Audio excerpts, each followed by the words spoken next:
Sa mga katik vloggers, mga subscribers, bago sa kaluma, mga supporters, mga dumaan, dumalaw at bumisita sa channel, lahat ng mga viewers, secret viewers at silent viewers, magandang araw. So ito, nakauwi na ako at nakabalik na ako dito sa nanay ko at ito, mayroong pasalubong sa akin, isang Kingster Bluetooth speaker. So sa kapitbahay namin, ang problema nito ay walang power. Ayan ayaw mag-display. Ayan. Pero kapag sinaksakan natin dito yan, iilaw yung indicator niya dito, yung charging indicator. Kaso, wala pa rin. Ito, papakita natin sa inyo, na may supply talaga yan.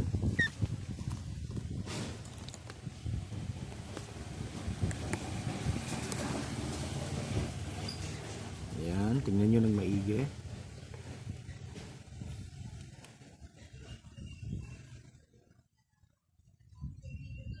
Okay. Yung kanyang battery, ayan naka full charge pa, 4.7 volt, 4.1 volt. Ayan, so ang problema nito pagdating dito sa circuit, ayan, on natin ang nawawala ay yung kanyang ayaw mag-switch yung kanyang negative. So kapag sinukat mo siya dito, normal yung kanyang voltahe.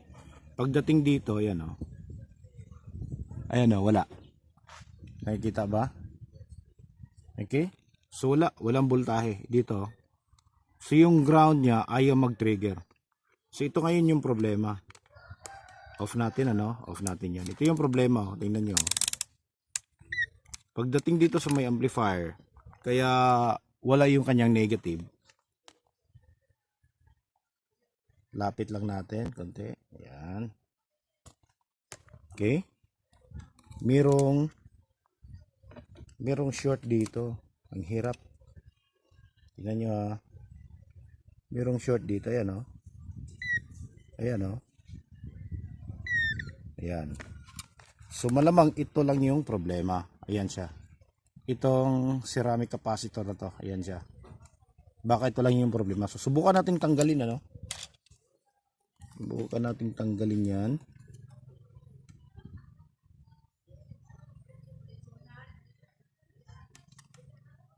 Subukan lang natin. Nako, sandali lang. Medyo nag-auto off yung ating soldering iron. Ayan.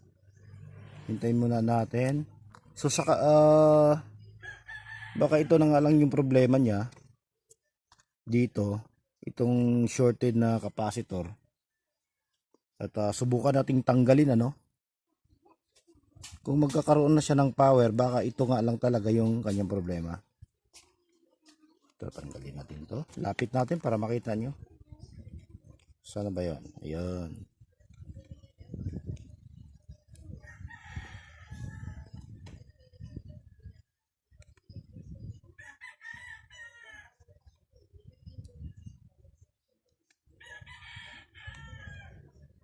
Ayan. Okay, naangat na natin Yan, iaangat na natin yung kabilang paa. Ngayon isusubok natin.